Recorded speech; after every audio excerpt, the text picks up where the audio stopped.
నమస్కారం. యువ కెరటాలు ప్రత్యేక చర్చ కార్యక్రమానికి స్వాగతం. ఈరోజు మనతో చర్చలో హిమాంశు పోపూరి ఉన్నారు. తను ఐఐటి మెడ్రాస్ నుంచి మెకానికల్ ఇంజనీరింగ్ చేశారు. ఆ తర్వాత ఐఐటి మెడ్రాస్ నుంచే ఇంటెలిజెంట్ మ్యానుఫ్యాక్చరింగ్లో ఎంటెక్ చేశారు. ఒక ఇంజనీర్గా కెరీర్ స్టార్ట్ చేసి సీనియర్ ఇంజనీర్గా ఆ తర్వాత ఒక కంపెనీ ఓన్ చేసుకొని గత 12 ఏళ్లుగా అద్భుతాలు సాధిస్తున్నారు. చాలా బిగినర్గా స్టార్ట్ అయ్యి ఒక చిన్న స్టార్టప్గా స్టార్ట్ అయ్యి ఇవాళ కొన్ని 100 కోట్ల టర్న్ ఓవర్ చేసే స్థాయికి కంపెనీ ఎదిగారు. అయితే ఈ జర్నీలో హిమాంశు అనుభవాలు ఎలా ఉన్నాయి, నిజంగా చదువుకున్నటువంటి కోర్ ఏరియాకి ఎందుకు రాగలిగారు, ఎంసెల్ని అడిగి తెలుసుకుందాం. హిమాంశు నమస్తే. వెల్కమ్ టు యువ కెరటాలు. ఫ్యామిలీ బ్యాక్గ్రౌండ్, నాన్నగారు ఒక స్కూల్ కరెస్పాండెంట్, మదరు డాక్టరు, కాస్త వామపక్ష భావజాలం ఉన్నటువంటి కుటుంబం. కరెక్ట్. అయితే మీరు అకాడమిక్గా యూ డిడ్ ఎక్సలెంట్ జాబ్, ఐఐటీస్లో చదువుకున్నారు. కానీ మీరు చదువుకున్న టైంలో 2009 ఆ టైంలో మాటకొస్తే ఇప్పుడు కూడా చాలామంది ఏ బ్రాంచ్ అయినా సరే సాఫ్ట్వేర్ సైడ్ వెళ్ళిపోవాలన్న ట్రెండ్ అది కొనసాగుతూ ఉంది, కంటిన్యూ అవుతుంది. కానీ మీరు ఆ ప్రయత్నం కాకుండా మీ ఇంజనీరింగ్ సైడే వచ్చారు. ఏంటి కారణం ఏమై ఉండొచ్చు?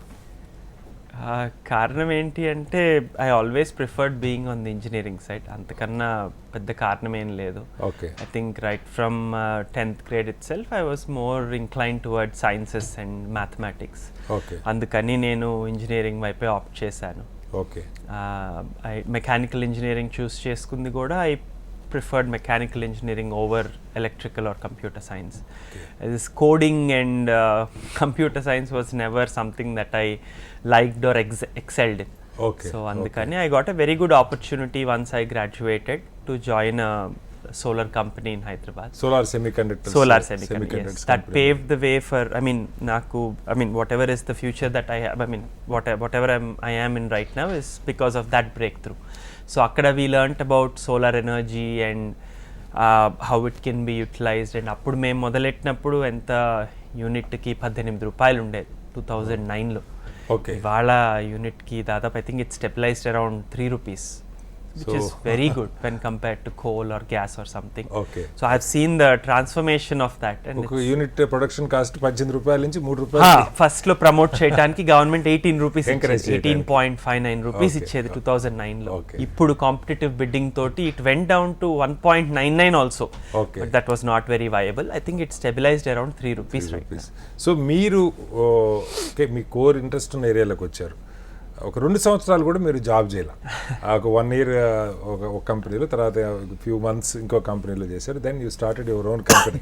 అంటే ఎంటర్ప్రెన్యూర్ అవ్వాలన్న థాట్ కాలేజ్లో ఉన్నప్పటి నుంచే ఉందా, లేదంటే చేరిన తర్వాత మీకు ఒక ఎక్స్పోజర్ వచ్చి ఉంటుంది బహుశా, yes this is the way I can go forward అని ఎలా అనుకున్నారు? చాలా మంది ఒక కంఫర్టబుల్ జాబ్ వచ్చిన తర్వాత దే ఫీల్ హ్యాపీ, మంచి శాలరీ వస్తుంది, ఈ మైండ్ సెట్తో ఉంటున్నారు.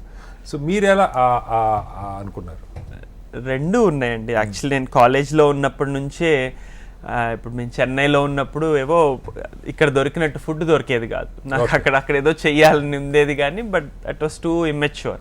బట్ క్యాంపస్ వెనకలేదు అమ్మా నాన్న రెస్టారెంట్ ఏదో ఉండేది అట్లాంటివి ఏవో అనుకున్నాం కానీ but that's too immature. But once ఇక్కడికి వచ్చి ఆపర్చునిటీ వచ్చిన తర్వాత, once we have seen that solar industry potential ఏంటి అంటే, నేను అక్కడ పనిచేసిన 2 yearsలోనే 18 రూపీస్ నుంచి ఆల్రెడీ 12 రూపీస్ 11 రూపీస్కి వచ్చేసింది అప్పటికే. Okay. So just within 1.5-2 years. Okay. So and అదొక్కటే కాకుండా మేము చేసింది ఏంటంటే, సోలార్ ఎనర్జీలో typically there is DC side, AC side అని ఉంటాయి. So engineering wise DC side ఇండియాలో ఎవరు చేస్తుండేవాళ్ళు కాదు ఆ టైంలో, అంతా బయట నుంచి తెచ్చుకునేవాళ్ళు. ఇంక్లూడింగ్ డిజైన్ ఎక్విప్మెంట్ బయట నుంచి తెచ్చుకోవటం ఒకటి, బట్ డిజైన్ కూడా బయట నుంచే తెచ్చుకోవటం వి అబ్జర్వ్ దట్. సో 2011లో we have seen that we can do it indigenously here అని అనిపించి, నేను కొంతమంది ఫ్రెండ్స్ కలిసి we started this journey. Novasol engineering, Novasol energy private limited, and we started offering solutions for large scale power plants.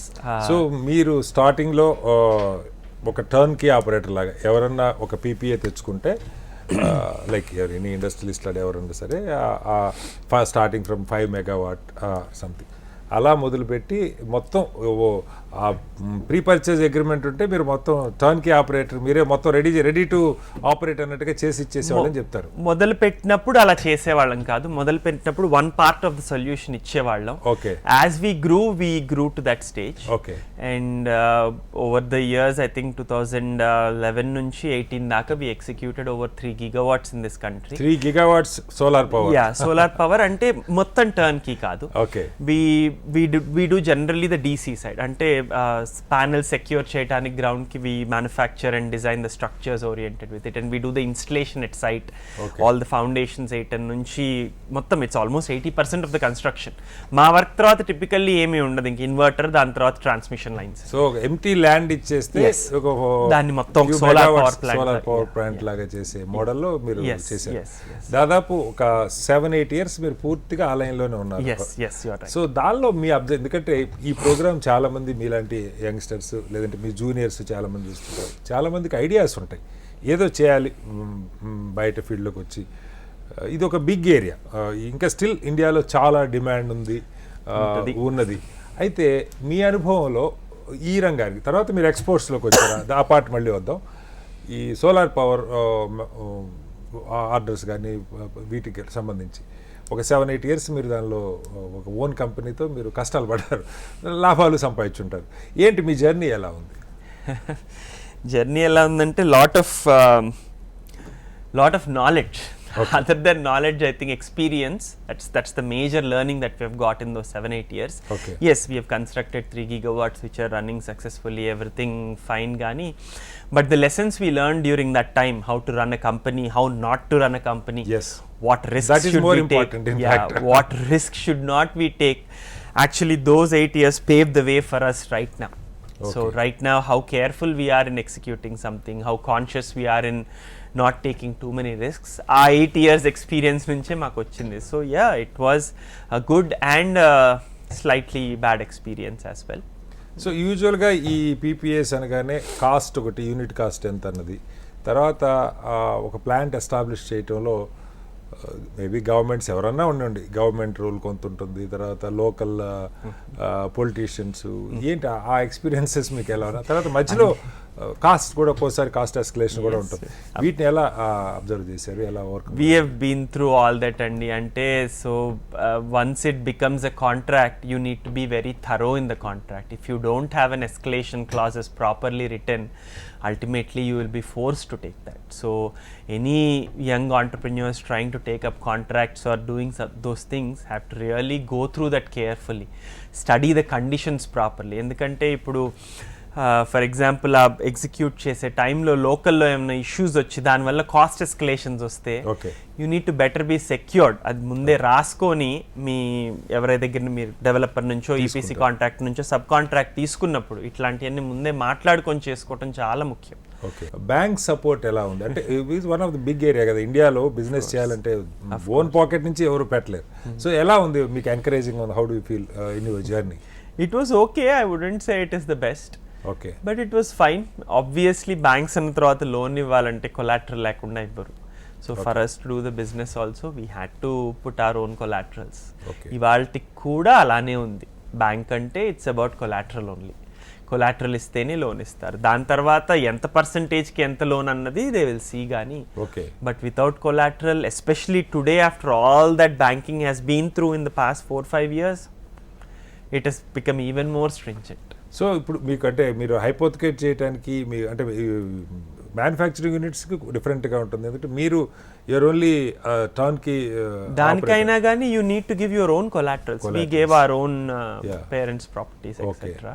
So otherwise ఒక like ఇప్పుడు vehicle కొనుక్కోవాలనుకోండి, అలా ఉండట్లేదు with proper security only. I haven't seen anyone.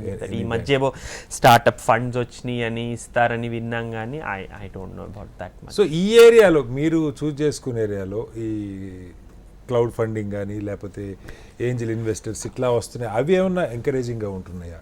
అంటే I have seen a few companies in India that started like us and have actually raised funding and gone ahead with development and EPCs. 4-5 companies that చేశారు. They seem to be doing successfully. అంటే మొదటి నుంచి కూడా ఒక private బయర్ని పట్టుకొని okay if you make a power purchase agreement with them and do the whole ఎందుకంటే private players buy anywhere between 7 to 11 rupees depending on where they are. Okay so మీరు వాళ్ళతోటి 4-5 రూపీస్కి చేస్తాను మీరు రూపాయి పెట్టకుండా అని వాళ్ళ దగ్గరికి వెళ్తే వాళ్ళు డెఫినెట్లీ మీ దగ్గరికి వస్తారు. అట్లా దేశంలో చాలా ప్రాజెక్టులు నడుస్తున్నాయి. There are many companies only doing private power buyers అదే డైరెక్ట్ ఇండస్ట్రీస్ ఫ్యాంటాస్టిక్. తమిళనాడులో అదేంటి స్పిన్నింగ్ మిల్స్ వాళ్ళ దగ్గర నుంచి దేశంలో చాలా మంది private PPs huge power requirement ఉన్న వాళ్ళందరూ కూడా it's very very very very right thing to do. అట్లాంటి వాళ్ళని కన్విన్స్ చేసి if you can sign the power purchase agreement with them the right price you can make good money. So government కంటే ఇలాంటి private yes but not all governments are pro private PPS. Okay. Only some governments allow you to do private PPS. Government policies ఎట్లా ఉన్నాయి overall గా మీ business? Usual గా you deal with government of India అనుకుంటా ఈ business. We don't directly deal with government of India, but we deal with people who deal with them. So yeah, we are indirectly impacted with government of మీకు జిఎస్టీలు కావచ్చు లేకపోతే ఇతర government tax system కానీ ఇవి ఎలా ఉన్నాయి మీకు? You're young entrepreneur, what is your experience? In our experience antara, so we were in the middle of, I mean we were doing business when GST was implemented. It was not that smooth of a sale and transformation, but it's okay. Today I think for the past few years, I mean it's fine and it's fine. Experience with government is fine, but okay, not the best. ఈ ఇండియాలో ఈ solar power plants కాకుండా you started focusing on exports. Yes, 2019 నుంచి we started component manufacturing and started last 4 years లో మీరు దాదాపు 500 కోట్ల రూపాయలు ఇండియన్ కరెన్సీలో $70 million మీరు ఎక్స్పోర్ట్ చేయగలిగారు. Right. విత్ దాదాపు ప్రతి నెల ఒక కోటి పైగా components export Yes, 5 to 10 million components every export month. చేస్తూ ఉన్నారు. అలాగే 131 రకాల డిఫరెంట్ ప్రోడక్ట్స్ కాంపోనెంట్స్ మీరు తయారు చేస్తున్నారు. Your slogan is precision redefined. Yes, ఏంటి ఈ ప్రధానంగా ఇవి కూడా సోలార్ పవర్ కి సంబంధించి ఇవన్నీ ఏంటంటే అమెరికా అండ్ యూరప్లో రూఫ్ టాప్ సోలార్ చాలా పాపులర్ ఉంటుంది అక్కడ, because their homes are pretty much defined. Okay. So అక్కడ డిఫరెంట్ టైప్స్ ఆఫ్ రూఫ్స్కి డిఫరెంట్ ప్రోడక్ట్స్ ఉంటాయి, హుక్స్ అని, క్లాంప్స్ అని. So we got into manufacturing those, and today we have over 5-6 different customers to whom we manufacture these precision components. Okay. And it's a much difficult and challenging thing to do and more rewarding. Okay. When compared to what we did here in Local India. market కంటే So కూడా. we shifted our focus that side. Okay. ఎలా ఉంది ఇప్పుడు ఎన్ని కంట్రీస్కి మీరు supply చేస్తుంటారు? మేము దాదాపు ఒక 8-9 కంట్రీస్ 6-7 కంట్రీస్కి చేస్తుంటాం mostly. So you're getting orders. చాలా పెద్ద పెద్ద కంపెనీలు మిమ్మల్ని అప్రిషియేట్ చేస్తూ ఇచ్చిన విజువల్స్ కూడా నేను చూశాను. ఫర్ ద లాస్ట్ 4 years మీరు ఈ ఫీల్డ్లో ఉన్నారు. సో ఎట్లా మీకు ఇక్కడ మ్యానుఫ్యాక్చరింగ్ యూనిట్స్ ఉన్నాయా? హైదరాబాద్లో we have about 2 manufacturing units. We are building one more. అంటే how it works with these clients is once you are established in one product, okay, they'll trust to give you more products. So we started just with one container, okay, but in a span of 2-3 years that went up to 40-50 containers a month, just because of how good we are at doing what we do. నెలకి 40-50 కంటైనర్ల material పంపిస్తున్నారు abroad on a peak month. Yes, peak month. Okay, fantastic. ఎంతమంది మీ దగ్గర work చేస్తుంటారు ఈ ఫ్యాక్టరీస్లో? మా employees వచ్చేసి we are a team of about 180-190 people. Okay. But we employ a lot of labor in our factories. Okay. That varies between 300 to 600 depending on. So 600-700 మందికి plus మీరు ఒక 180 మంది, దాదాపు ఒక 800 నుంచి 1000 మందికి మీరు ఇప్పుడు ఎంప్లాయ్మెంట్ ఇస్తున్నారు అనుకోవచ్చు. Yes, direct and indirect employment. So ఈ ప్రాసెస్లో మీరు ప్లాన్స్ ఎస్టాబ్లిష్ చేసినప్పుడు మనం యూజువల్గా గవర్నమెంట్స్ నుంచి వింటూ ఉంటాం, ఒక 1000 మందికి ఎంప్లాయ్మెంట్ ఇవ్వటం అంటే గవర్నమెంట్ నుంచి చాలా ఈవెన్ ల్యాండ్ ఇవన్నీ ఇన్సెంటివ్స్ ఉంటూ ఉంటాయి. అలాగే కొన్ని ఆల్రెడీ ఎస్టాబ్లిష్, నేను ఎందుకు చెప్తున్నా అంటే బాగా వెల్ ఎస్టాబ్లిష్డ్ జైంట్స్ వాళ్ళకేమో చాలా వెల్కమింగ్ నామ్స్ కనపడుతుంటాయి. చాలా ఎగ్జామ్షన్స్ ఇస్తూ ఉంటారు, ల్యాండ్ ఇస్తుంటారు. మీ కేసులో మీ ఎక్స్పీరియన్స్ ఏంటి? మీరు ఫ్యాక్టరీస్? మాకు యాక్చువల్లీ మేము మా సొంత టీఎస్ఐసి నుంచి we actually bought a land in an industrial estate. Okay. That was a decent process we went through. Okay. We got at a good price. Okay. And we were able to finish construction of one plant as well in the last 1 year. Okay. So it was good. That was nice. We got some good allocation of land and we will be producing there very soon. Okay. So that experience was nice, definitely. Okay. But incentives wise ante export kabatti export incentives evo vastai maaku. 131 రకాల components. Yes. So దాని మీద బోల్డ్ అంతా మీ technology and investment, machinery, tooling, design, there's a lot that goes into that. Okay. So మీరు ఇప్పుడు అంటే younger జనరేషన్కి ఇప్పుడు కొత్త ఏరియాస్ చాలా వస్తుంటాయి. మీరు been into industry, manufacturing or ఇలాంటి ఇప్పుడు మనం వింటూ ఉన్నాం ఎలక్ట్రిక్ వెహికల్స్, అలా కొన్ని ఏరియాస్ ఉన్నాయి. ఆల్రెడీ ఒక ఫ్యామిలీ బిజినెస్ బ్యాక్గ్రౌండ్ ఉన్న ఫ్యామిలీ అయితే మనం ఏం చెప్పక్కర్లేదు. యంగ్స్టర్స్ మీలాగే టెక్నికల్లీ సౌండ్, మంచి ఇంజనీరింగ్ బ్యాక్గ్రౌండ్ ఉన్నవాళ్ళు లేదా డిఫరెంట్ ఎడ్యుకేషనల్ బ్యాక్గ్రౌండ్ ఉన్నవాళ్ళు స్టార్టప్స్గా రావాలంటే ఏ ఏరియాస్ మీరు సజెస్ట్ చేస్తారు? మీ నాలెడ్జ్లో మీకు ఏ ఏరియాస్ అయితే ఇప్పుడు బాగా లుక్రేటివ్గా ఉన్నాయని, లేదు బాగున్నాయి అట్లీస్ట్ దే కెన్ ట్రై అని చెప్పడానికి? మంచి ప్రోడక్ట్ ఉండి కరెక్ట్ డెడికేషన్ ఉంటే ఒక ఏరియా ఏంటి సార్, ఏ ఏరియా అయినా. ఇప్పుడు ఫుడ్ ఇండస్ట్రీ నుంచి, బెవరేజ్ ఇండస్ట్రీ నుంచి, మ్యానుఫ్యాక్చరింగ్ నుంచి, కాంట్రాక్ట్స్ నుంచి, ఈవీ నుంచి, మీకు యాప్స్ నుంచి, ఏది కావాలంటే అది if you're dedicated enough I'm pretty sure and you believe in some product, anything is good. I can't pick and choose something ani, definitely anything is good, but having a sustainable angle to what you are doing should definitely boost your chances. So చాలామంది ఇంకొక మాట ఏం చెప్తారంటే, ఇలా ఒక entrepreneur కావాలన్నప్పుడు you need to have some management skills కూడా. Of course technically sound ఉండాలి ఆబ్వియస్లీ. మీరన్న cost estimation, optimization, cost optimization ఇవన్నీ ఎలాగో చేసుకోవాలి. బెటర్ మేనేజ్మెంట్ స్కిల్స్ కూడా ఉండాలన్నప్పుడు ఏం సజెస్ట్ చేస్తారంటే, ఒక ఎంబీఏ కూడా చేస్తుంటే అడ్వాంటేజ్ అంటారు. అది with some industry experience better అని చెప్తారా, లేదంటే ఆఫ్టర్ దేర్ గ్రాడ్యుయేషన్ డైరెక్ట్గా ఎంబీఏ మంచి కాలేజ్లో, మంచి యూనివర్సిటీస్లో చేసుకుంటారు? I mean I would say learning on your journey is the best way to do it. ఒక కోర్స్ చదవటం వల్ల మీకు ఎక్స్పీరియన్స్ వచ్చేది. ఓకే. ఎక్స్పీరియన్స్ వల్లే ఎక్స్పీరియన్స్ వస్తుంది. తప్పులు చేయటం వల్లే నేర్చుకుంటాం. So I don't know, I think the world is changing.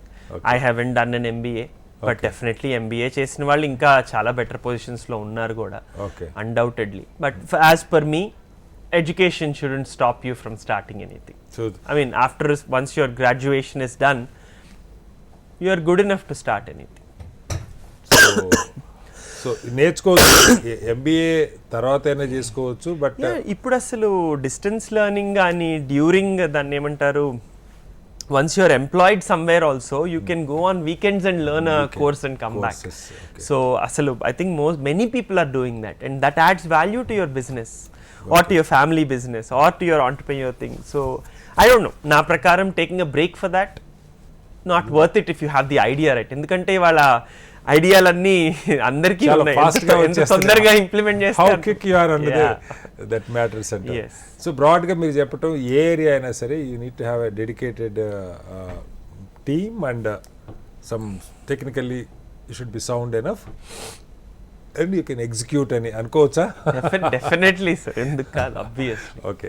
So ఎక్స్పోర్ట్స్లో ఇంకా అంటే వీళ్ళకి తెలియటం కోసం, నెక్స్ట్ జనరేషన్ వాళ్ళకి తెలియటం కోసం, ఇప్పుడు మీది ఒక ఏరియా ఇంజనీరింగ్ ప్రోడక్ట్స్ ఎక్స్పోర్ట్ చేసుకోవడం, అలా అదర్ ఏరియాస్ ఏమున్నాయి? Because you're telling engineering side exports and of course ఎలాగూ అదర్ గూడ్స్ ఎక్స్పోర్ట్స్ ఇవన్నీ ఎలాగ ఉంటాయి, మీకు మన పంటలు కానీ ఇవన్నీ. ఒక మ్యానుఫ్యాక్చర్డ్ ప్రోడక్ట్స్ ఎక్స్పోర్ట్ చేయడం real it's good for the country also. Will get foreign currency, dollars వస్తాయి, కంట్రీకి మంచిది. ఏ ఏరియాస్లో apart from your solar power అలా ఇంజనీరింగ్ ప్రోడక్ట్స్ బయటకు వెళ్తుండొచ్చు? I mean if you look at export data, నా ప్రకారం కార్స్, ఆటోమొబైల్ ఇండస్ట్రీలో చాలా ఉన్నాయి, but there might be an entry barrier there. But electric vehicles కానివ్వండి, లేదంటే some are very capital intensive. But to startup I would say engineering components, home furnishings I would say, or there are many different things that you can manufacture. Endukante I think world over they're preferring to do a China plus one. Okay. So a lot of manufacturing is going to come to India. It has and it will be also. Okay. So it's a huge potential definitely, and yeah, every industry has it. Okay. I mean I can't specifically pick one gani. Okay. So మీరు are you into any other area apart from this? right now we are only precision component manufacturing, especially to solar. Solar. So we might have to do something in the future in other industries, but nothing right now. What are your future goals in this area? Future goals ante continuing the business of and slowly increasing. So now I think what is your annual turnover roughly, because to get a better understanding for viewers, But averaged about 250 to 300 crores. 300 crores per year. So మీరు ఒక target పెట్టుకొని ఉంటారు as a youngster. అంటే మన it's not about target. Of course. Sure, I mean don't want to be too optimistic as well, but you know a lot is changing globally. There are wars happening and countries' policies are changing. There are several tax incentives, tax credits for homeowners in different countries that will define our market. Okay. So yeah, I mean you have to plan as per that, and you can't indigenously have your own plan. Okay. So yeah, right now it's all about sustaining for the next few years. Yes, and you know supply to developed markets and have a stable thing rather than having ups and downs. So that's our focus, to have a stable business for the next few years. So బేసిక్గా మీరు ఇప్పుడు ప్రధానంగా మీ exports అన్ని కూడా US and US market. So you are very much happy with this and you might have your own goals for the future. ఇది మొత్తంగా హిమాంశు ఒక ఐఐటి గ్రాడ్యుయేట్గా బయటకు వచ్చిన తర్వాత మొట్టమొదటి నుంచి కూడా ఒక స్పష్టమైన ఆలోచనతో ఒక ఎంటర్ప్రెన్యూర్ కావాలన్న ఆలోచన, అలాగే తన కోర్ ఏరియా నుంచే ఎదగాలని ఒక హోప్ పెట్టుకున్నాడు. చాలా వేల మంది ఏ ఇంజనీరింగ్ స్ట్రీమ్లో చదివినా కూడా సాఫ్ట్వేర్ సైడు లేదా ఇతర easy quick money with limited time hours ఉండేటువంటి ఉద్యోగాలు ఎత్తుకుంటున్న క్రమంలో తను ఒక ఎంప్లాయర్ కావాలనుకున్నాడు. సంవత్సరానికి దాదాపు 250-300 కోట్ల టర్నోవర్ చేసేటువంటి వ్యాపార సంస్థని, ఎలాంటి ఇంజనీరింగ్ బ్యాక్గ్రౌండ్ ఉన్న కుటుంబ నేపథ్యం కాకుండా తను తన కొంతమంది స్నేహితులు కలిసి వ్యాపారాన్ని ప్రారంభించారు, ఎదిగారు. దాదాపు ఇప్పుడు అందరూ కలిపి దాదాపు ఒక 1000 మంది వరకు డైరెక్ట్ అండ్ ఇండైరెక్ట్ ఎంప్లాయ్మెంట్ ఇవ్వగలుగుతున్నారు. నిజంగా భవిష్యత్తులో ఇలాంటి రంగాల్లోకి రావాలి, ఎదగాలి, ఒక ఎంటర్ప్రెన్యూర్ ఎంప్లాయర్ కావాలనుకున్న వాళ్ళకి అవకాశాలు అయితే మెండుగా ఉన్నాయి. అయితే ఆ డెడికేషన్ కమిట్మెంట్తో వాళ్ళు పనిచేయటం చాలా అవసరం. ఎక్స్పీరియన్స్ అన్నది కేవలం ఎక్స్పీరియన్స్ ద్వారా మాత్రమే వస్తుందని తను సజెస్ట్ చేస్తున్నారు. మేనేజ్మెంట్ కోర్సెస్ చదివినా చదవకపోయినా అనుభవం నుంచి, కొన్ని తప్పుల నుంచి చాలా తెలుసుకుంటామని కూడా చెప్తున్నారు. ఇది ఇవాళ యువ కెరటాలు. Thank you Himanshu for your inputs. Thank you. రేపు మరొకరితో మళ్ళీ కలుద్దాం. అంతవరకు నమస్కారం.